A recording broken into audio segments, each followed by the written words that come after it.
episode 53. This week, we're talking about Roger Federer. 40 things about Sir Roger. Roger Federer. 8881. Roger Federer. Yeah. Name of his company, Team 8. Yeah, we're doing 40 things because he recently hit that milestone, 40 years old. So I started rattling off all these tidbits and then I wrote them down as a post. Mm-hmm. Characters number 1.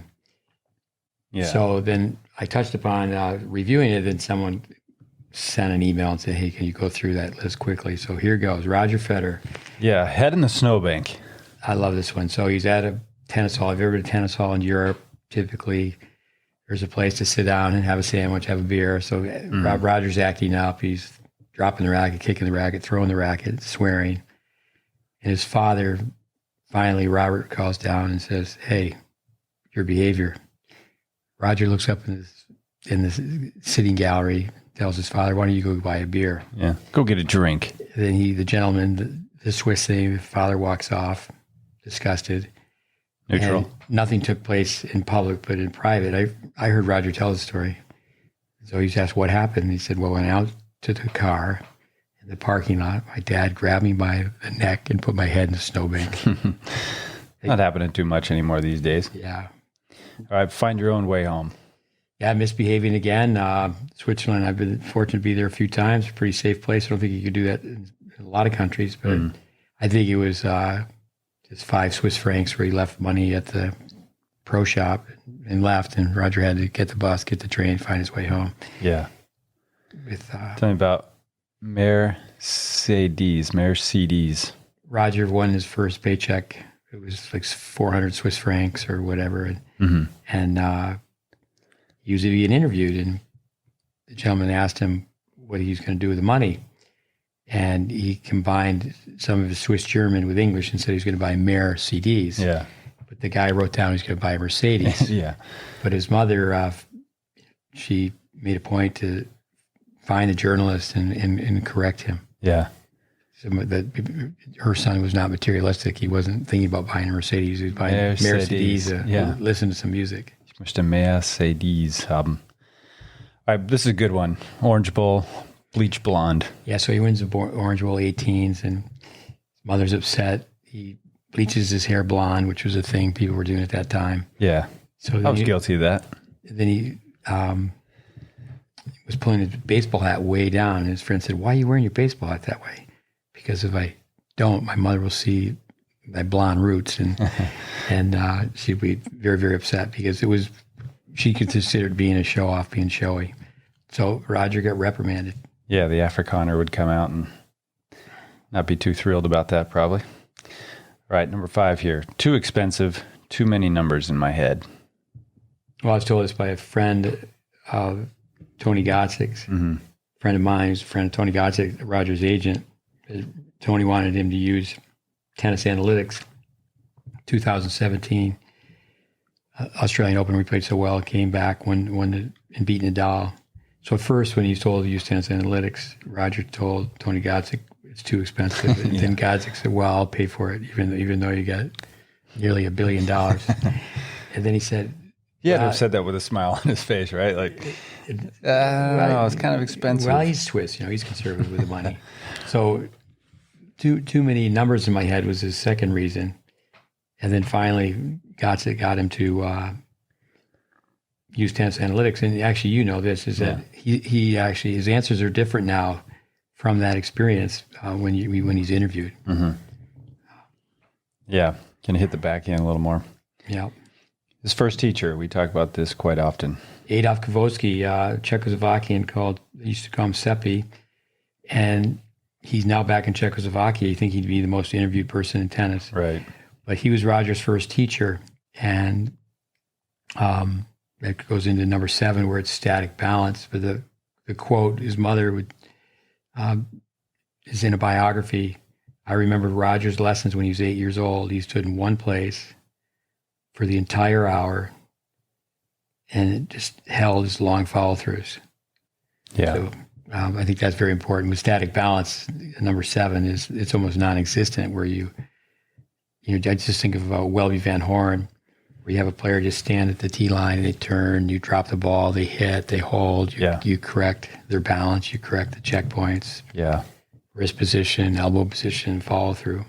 Yeah, I mean, we talked about that with the baseball. I put up a video yesterday of Ashton Kruger, who just won. She's won the Orange Bowl twice, but she just won the U.S. Nationals and then the wild card into the U.S. Open. And the film of her working with David Anderson when she was young, under 10 for sure, and just, static balance off the cones. And then a guy messaged me today, coach or somebody, and, he said, is this the reason why players don't, keep developing or something like that? And I said, you mean winning the Nationals?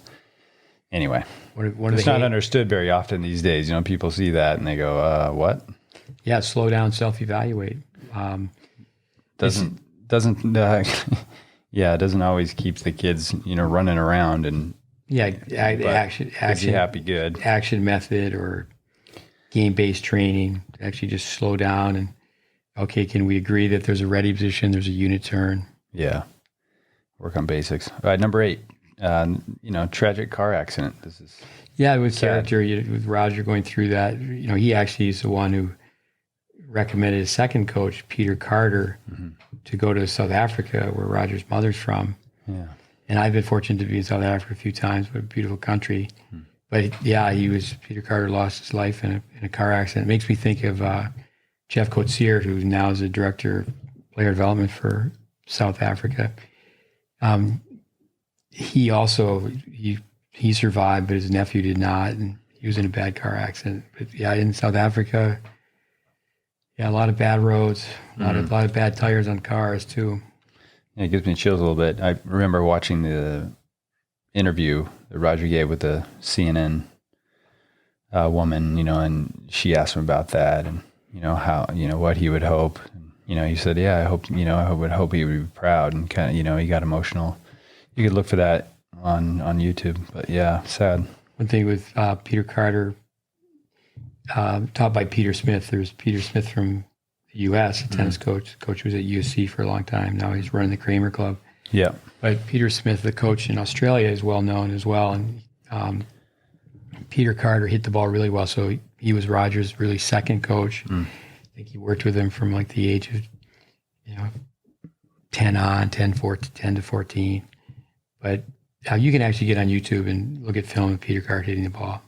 Yeah. Raven Klaassen, I've talked to him about it. Somebody who we spent a lot of time with. Not a lot of firepower, but just, the term smooth, efficient. Clean, yeah.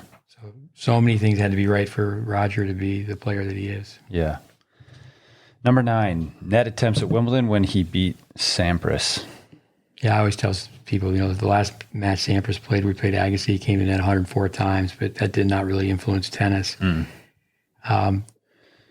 Another number we could talk about is... Meaning that if kids got really inspired, they would be wanting to develop an all-court game, go to the net. It's like with the Bryan brothers, serve and volley, and it's like the very best are serve and volley. Yeah. You think you'd serve and volley. Don't worry about getting the 2-inch trophy when you're 10. Or another number we always share is Navratilova, 9 Wimbledon titles when hitting her one-hand underspin approach shot. Yeah.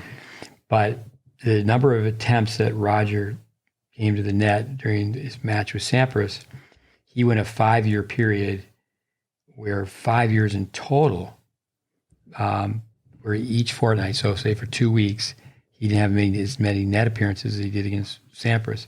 And there was a number of factors. One, the grass changed. But two, also that when you're playing someone like Pete, it's basically capture the net. Yeah. Yeah, you got to get this. That was number 10, net attempts in 5 consecutive fortnights after the grass was changed. 55% U.S. Open and 2% at Wimbledon. Again, this list was made quickly. I just said here's some juniors that just rattled it off. Yeah.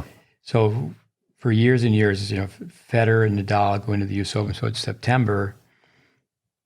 So they've played 8 full months, and they're always at 55.1, 55.2 percent of points won.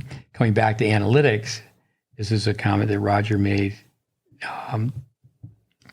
It's frightening how low the level of players at Wimbledon would. And an example would be, this is paraphrasing, that I know that less than 2% of the time my opponents are coming in behind their serve. Yeah.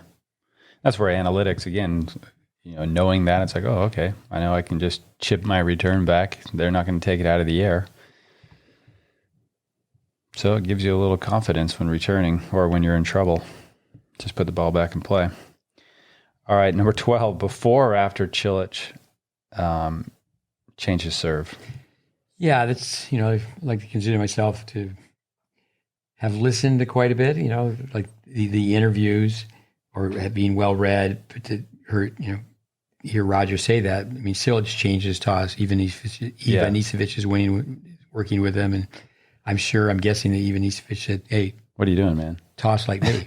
Yeah, you're good. You're tossing the ball high into the left. Why don't you go lower into the right, where all the speed is? But in a post match, Federer mentioned Cilic. He goes, "Well, before or after he changed his serve." Yeah, exactly. So just let you know that he was in tune with that. Yeah. But I think, as you've said many times, is the public misses that. What do you mean he changed his serve? Yeah. Yeah, he changed his serve. Yeah, exactly. Yeah, there's a few videos out there that show the change of the toss. And it's fairly dramatic, a few feet. And then he won the U.S. Open. Hello. 13, straight jacket. Yeah, I think it's great to listen to Roger, where he said he was really tight and talked to himself, and he said, you're playing like you're in a straitjacket. I think for children to hear that, that's what Roger said to himself. And then it's been said that after that, maybe he played the best 20 minutes of his career. Even from that 14, he said, I should have listened to my father. My father was always calling me chicken for not hitting out on the backhand, where he would, like a lot of young kids who were hitting one-handed backhand, they slice. Yeah. So when they're very young. Yep. 15, why I wanted to go to the Wimbledon ball after I won junior Wimbledon.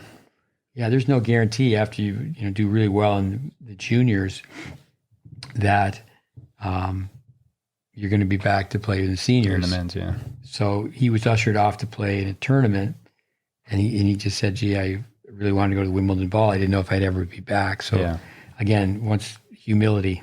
Yeah, no guarantees. 16, chink in your armor. Yeah, there's an interview with his mother on YouTube that people could listen to, and Roger used to act up. He would lose his cool, and physical action response, body language. And that's what his mother would say, is you're showing your opponent weakness. But her line was a chink in your armor. Yep, take that, juniors. You don't want to show a chink in your armor. Flag is a big plus. Yeah, he's got a sense of humor. He's asked, what do you like about Switzerland? And he said, well, the flag's a big plus. So you got the red flag with the white plus in the middle.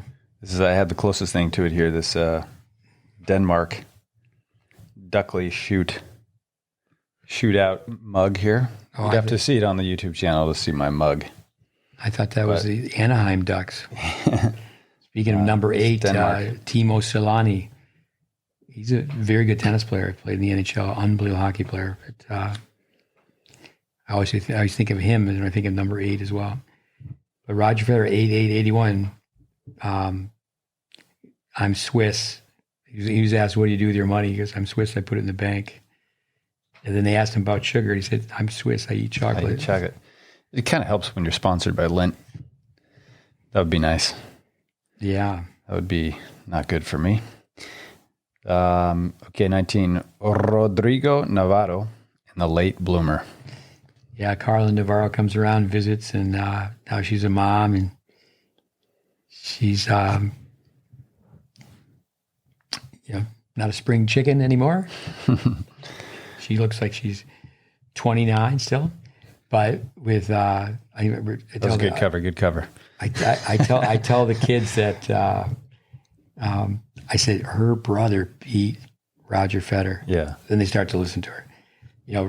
He was 28 and Roger was 18. And another player, if you look at our course, Tennis Intelligence Applied, a Bulgarian player, Orlin Stanoychev, made all these changes at 19. And then it's kind of a wow factor where he went back and he won his national championship and played Davis Cup, but he went 5 sets with Feldnikov, who was ranked 1 at the time. At the Open, right? Yeah, and Arthur Ashe. But they were both 10 years older than Roger, so when Roger's 18, they have a win over him.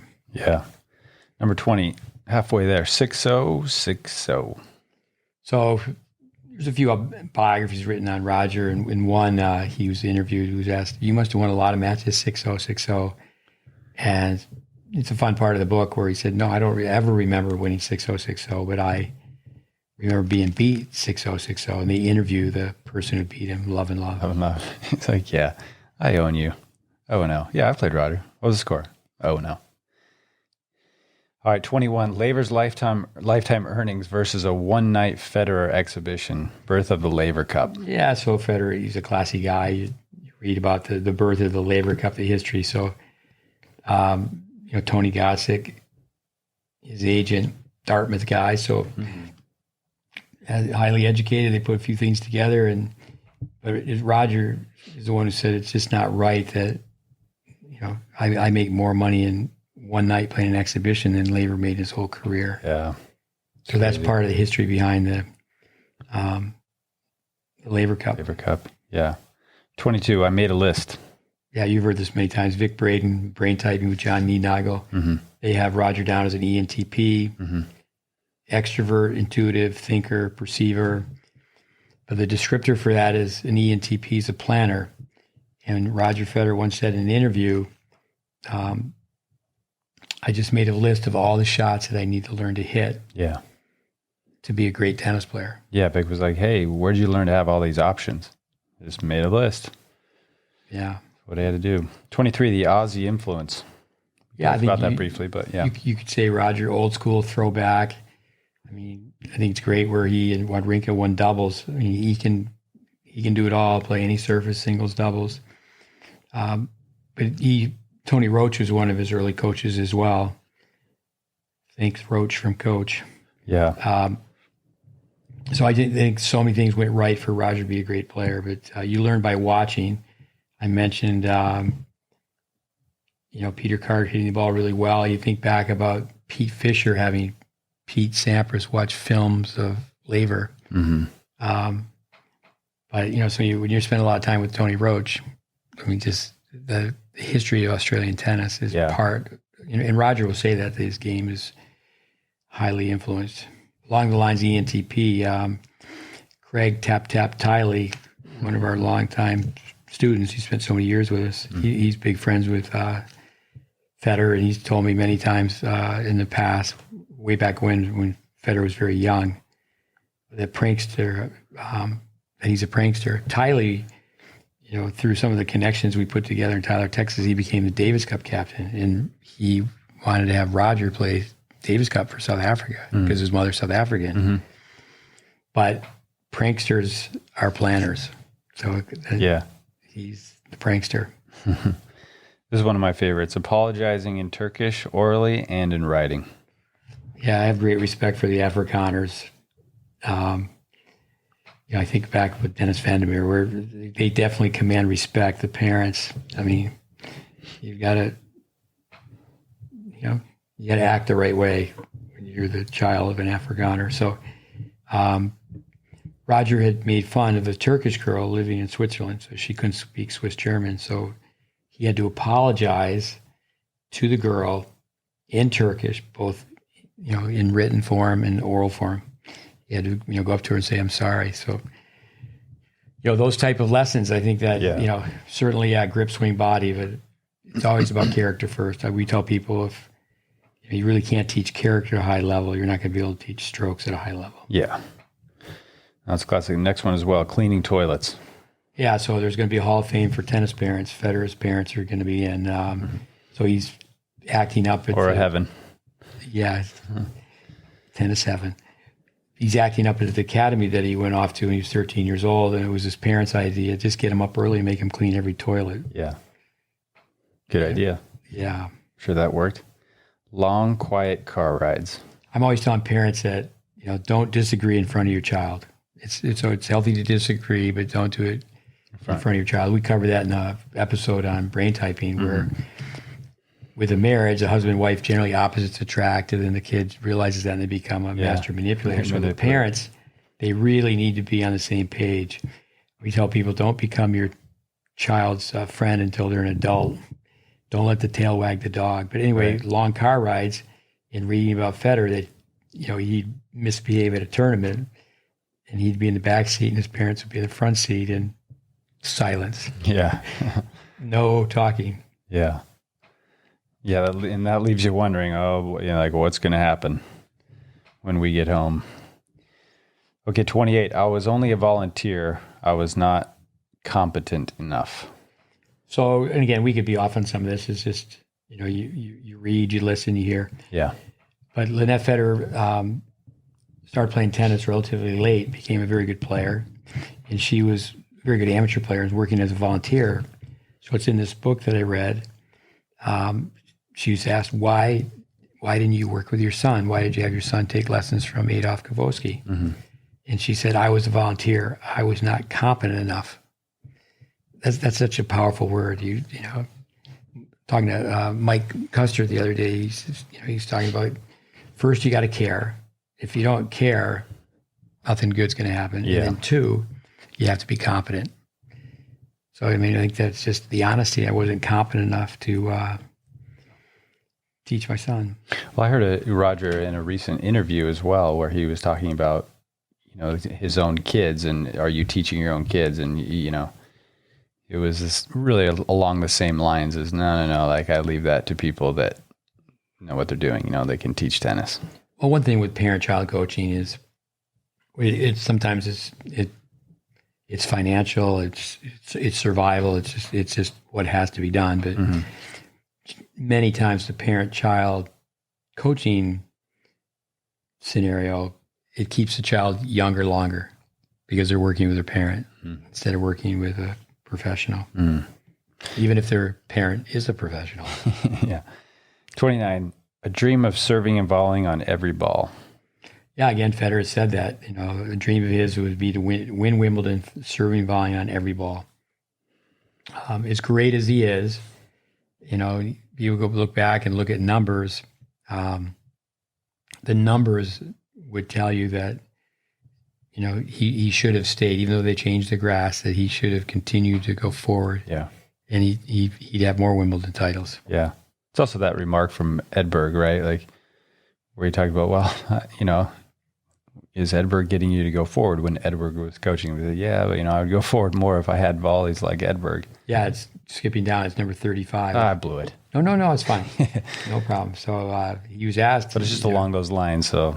He said, I'd go to the net like Edberg if I volleyed like Edberg. Exactly. And Edberg, it comes back to tennis math. Edberg, less calculation on his volleys. Yeah. I tell people, Roger, as good as he is, he's got some downplay on his volleys, especially the backhand side. So, where are we at? 30. I think if people aren't going to listen 30. if people aren't going to listen to Roger Federer quote, good things happen at the net. Yeah. Through Matt Clore, I was fortunate to read some notes that Roger Federer had written to Mackenzie McDonald. Yeah. And it was, it's basically a repeat from Dick Gould, a Stanford coach who won 17 national championships. I don't care how you get there, but you should be at the net at least twice a game. Yeah, you hear that, kids? Roger Federer, to Mackey, get to the net twice a game. So 31. Yeah, extrovert, people person. If you read Roger, his wife is 3 years older. He talks about her maturity, her work ethic. So many things happened for Roger to be great, but I think people. She was a player as well. Yeah, she was a world-class player, and you can get online and they played together at the Hopman Cup but yeah, he was a night owl, late morning practices. He was hooked on video games, and she was given credit for grow up. Yeah.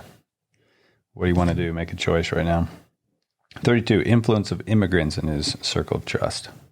Yeah, so he's an international person. So his mother, she's basically a South African, obviously in Switzerland learning Swiss German, and then his wife is from Slovakia. Mm-hmm. So it's amazing. It's absolutely amazing how many great tennis players are immigrants. So you have to struggle. Or their parents are. Their parents are, yeah. right. Thank you. They're in a new country, learning a new language, learning a new way. Yeah.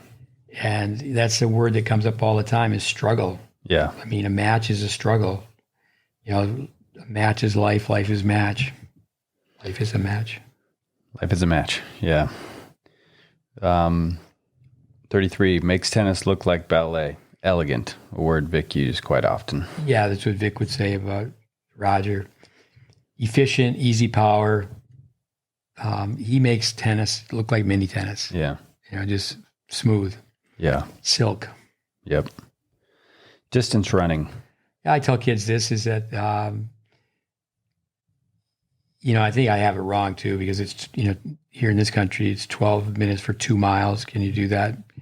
I would think that in Switzerland it would be more the metric system, but Roger, he strongly disliked distance running. Mm-hmm. But, you know, you have to embrace what you don't like. All successful people, you know, you have to do what you don't like. Sometimes that's the first thing you have to do in the day. Yeah, winners do what non-winners aren't willing to do. All right, 35, a few more to go here.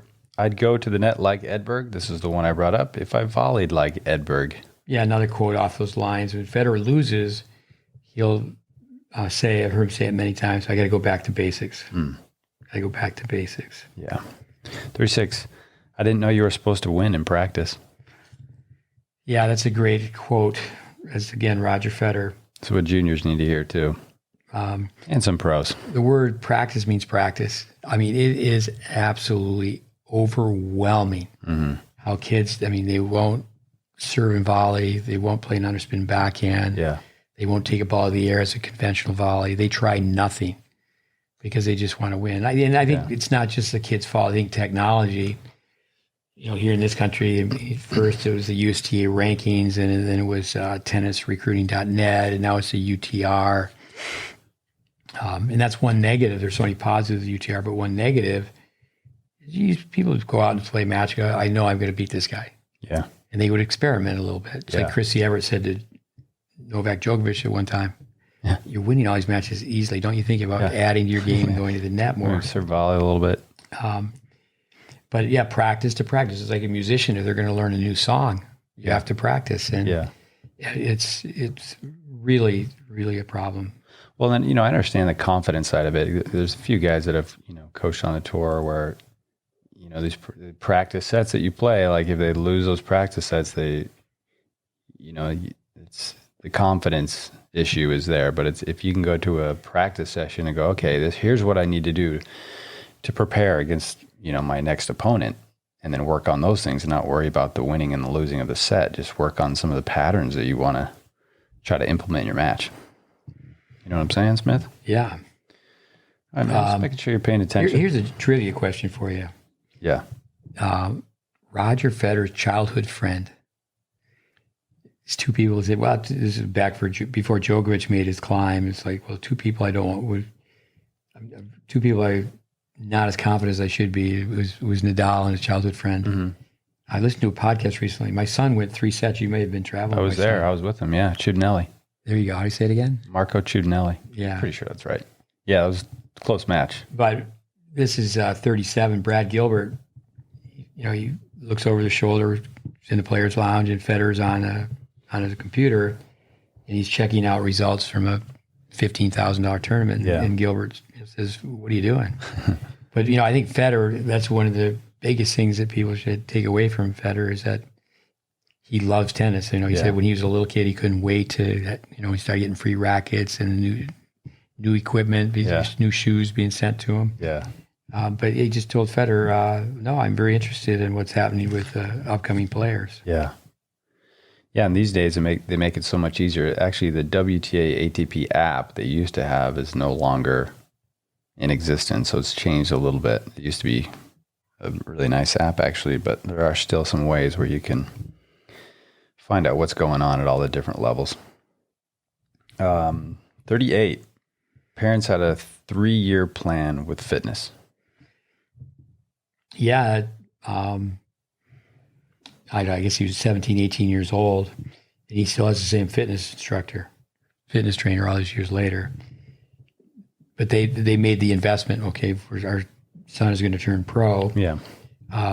Charlie Rose there's a clip, video, an interview, YouTube, where Federer is a young guy. I think he's 21. And 3 times in the interview, he goes, "Well, tell us how you improved so much." And each time he just said, "I've improved my footwork." Yeah. But another thing that was 3 years of 39, and again, this list was put together very quickly. I could make another list of 40. Because I think it's the little things that turn into big things. And I think you really want to try to find out as much as you can about a player's intangibles. But his father, Robert, gave him 3 years. He had to get to a certain level, which they figured out was about 70 in the world before you're making a living. Money, yeah. Like I know, my son got to be 200 in the world. You don't make a living at 200 in the world.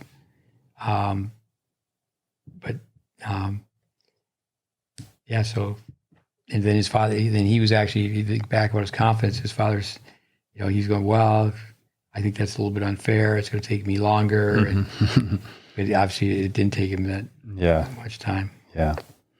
Number 40, this is a good one. It's nice to be important, but it's more important to be nice. Roger's philosophy. Yeah, it's nice to be important, but it's more important to be nice. That's the golden rule. That's golden rule for many people. Tool. Roger Federer's golden rule. Yeah. My brother Pat used to say the golden rule is whoever has the money rules. With there's so many other things. I mean, just Federer was 3 wishes he was given one time. He said, well, he thought about it. He was number 1 that Nadal chose soccer. Yeah. Number 2, if he could hit his backhand like Wawrinka. Close the racket face. Yeah, like Wawrinka. Yeah. Wawrinka's a little more from the shoulder. Yeah. And number 3 goes, well, I would save that one. Smart guy. Yeah. Smart guy.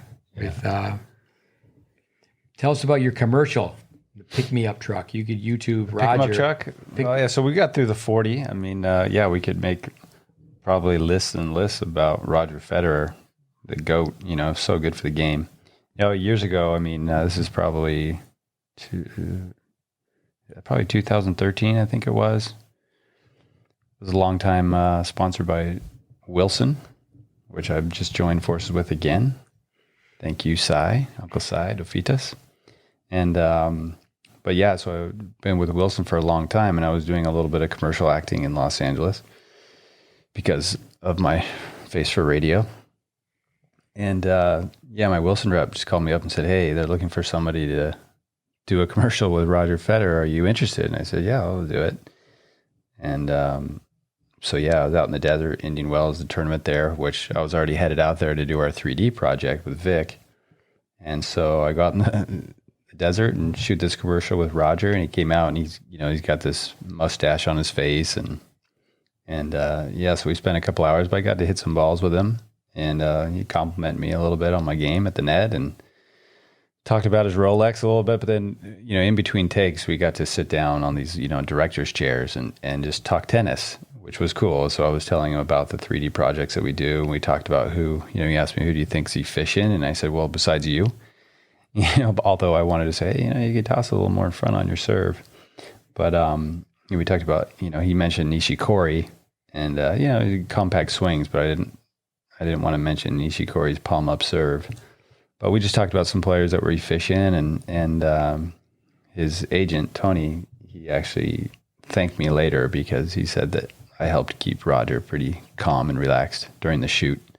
But we were in the locker room together and just talking tennis and, talking about the media and questions they make and just different things. But it was just fun to just, talk tennis because I could talk tennis. And then actually some years later when I was coaching JJ at Wolf, it's Cincinnati, the Masters, he had a 2-hour practice with Roger, and Roger came out of the court and he goes, hey, wait, I know you.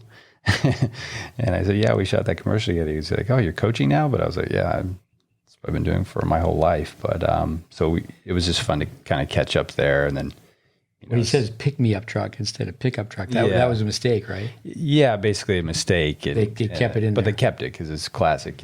He says the line is, this new racket will help you get more spin than the wheels of my pick 'em up truck. But he says pick me up truck or something like pick up truck. He says pick me up truck or something, pick 'em up truck, something like that. It's classic. If you search Roger Federer incognito, Wilson on YouTube, you'll see it. That reminds me of Wayne Gretzky. What's Bo's last name? He's such Bo Jackson? Bo Jackson, Bo yes. knows. Bo knows baseball. Bo knows football. Yeah, so Bo knows all these sports. Yeah. So they have it where it's set up where Gretzky's on the ice and he's not on ice, but you can't see his feet. And so the first take, Gretzky's early in the morning, and he just goes, he's supposed to say, Bo knows hockey. Yeah. And Gretzky just goes, Bo knows, no. And that's the one they used. That's the one they used. That's perfect. Yeah, no, there's quite a few takes and, large crew there. But yeah, it was a fun day to be able to do that.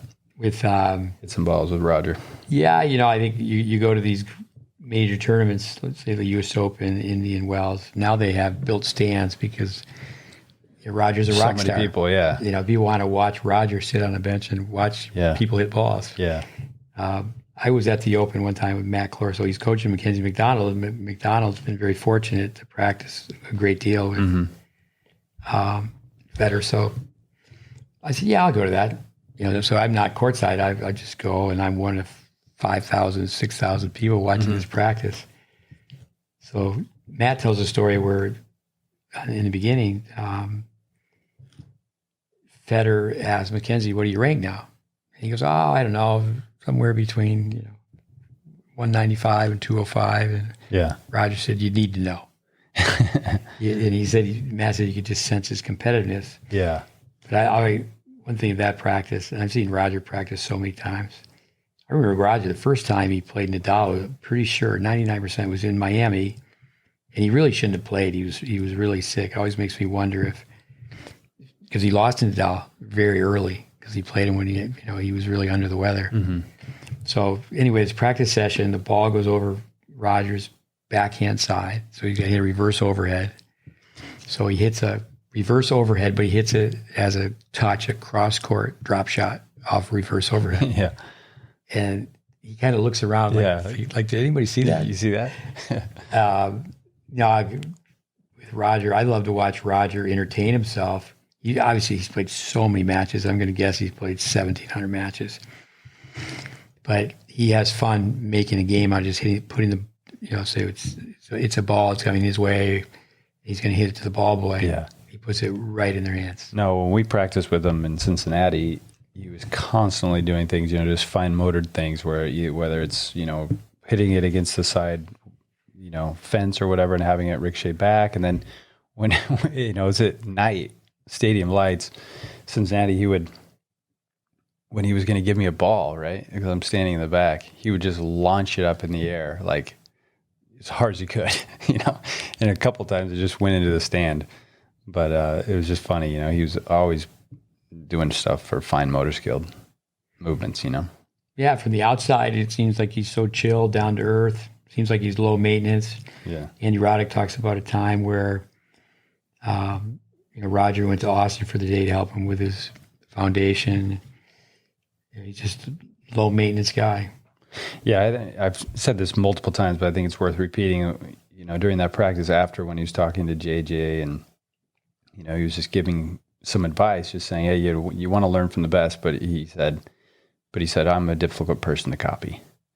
And I think that's so important for people to hear that some of the things that he can do. I mean, we talk about brain typing, the way he grew up, the skills of badminton, the different sports. There's certain things that he can do that, others are not going to be able to do. And, so just be wary. His fine motor skills, not everybody's going to have. I was with a group of kids in Zurich at a 1400 tournament, and they're squash courts. So I have kids in the squash court, and I've got them hitting tennis balls. Mm-hmm. But the Swiss kids, they were just taking the tennis ball and the Swiss racket, or I should say the tennis racket, and they were playing squash. It just makes you wonder, well, that's where he can be in the corner. Oh, no question. And play shots like that. Exactly. No question. Develop the fine motor skills. Because in ENTP, the NT is going to be more on the fine motored side. So if you develop those skills, can win 20 Grand Slams. Yeah, with because of avoiding injury, now he's not playing this U.S. Open 2021. Yeah, the knee. But he stayed away from the ski slopes. But it's an amazing place to be in Switzerland, and everybody seems to be going skiing. So yeah, obviously playing multiple sports. We go on and on with the Fed, but this was just 40 tidbits we put together, and but they'll listen to Roger Federer. Parents should listen. You play as many sports as possible. Yeah. If I were to just pick one out, it's my favorite. It's always been the snowbank. But I like the one where I didn't know you're supposed to win in practice. That's great. I think my favorite is 25, apologizing in Turkish orally and in writing, only just because I'm learning German over the last 4 years. And, it's just not easy to do. I just think that's great that she made him do that. Yeah, especially tennis kids. I beat up on tennis kids a little bit for, it's one thing to be elite, but you don't want to act like an elitist. Yeah.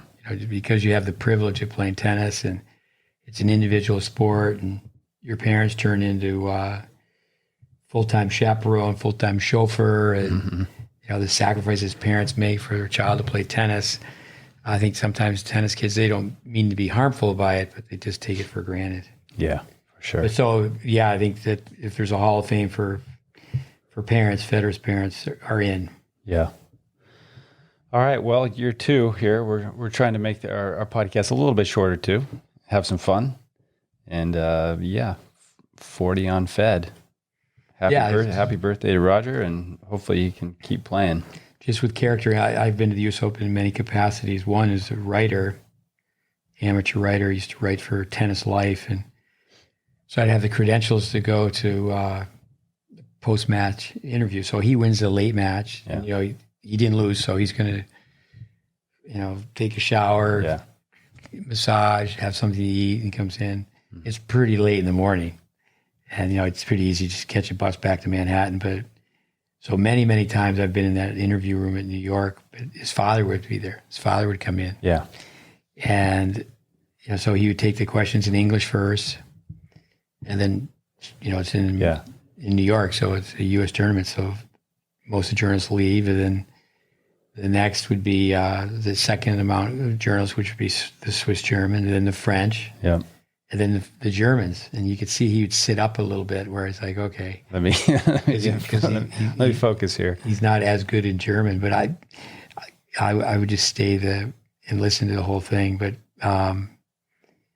yeah, it's just interesting. The stories behind the stories, and not that we're on the inside, but he's basically coming to everyone's living room for the last 20 years. Yeah. And then on top of that, if you read. It's pretty easy to get a handle on the insight, but amazing tennis career. Yeah, he's a purist too. One last story, speaking of the media room, it just reminded me there was a time when I was in there with Vic, and it was at the time when the WTA had just come out with they were testing out the encore coaching. Yeah, and so I asked Roger. I said, "What do you think about encore coaching?" And he said, "I don't like it, and I'm not a fan." And he said, you prepare for the test, and then you take the test. You don't get to call your mom up and ask her what 2 + 2 is. So it was pretty cool. Yeah. And that was actually later printed in a lot of different I remember magazines. one time asking you to ask him about looking at charts, and this is before I heard the story about finally using tennis analytics. Yeah. So with charting, he was asked about, do you look at charts? And he said, no, only once a year. It's when I'm playing Wimbledon, they put the stats in front of us while they're waiting for the journalists all to get the room organized before they start asking questions. Yeah. So the follow-up question was, in that time, Anacone was his coach, and does your coach look at the charts? And the answer was no. We just go on hunches. Yeah. And I thought that was very interesting. Yeah. Yeah, things are changing a little bit there.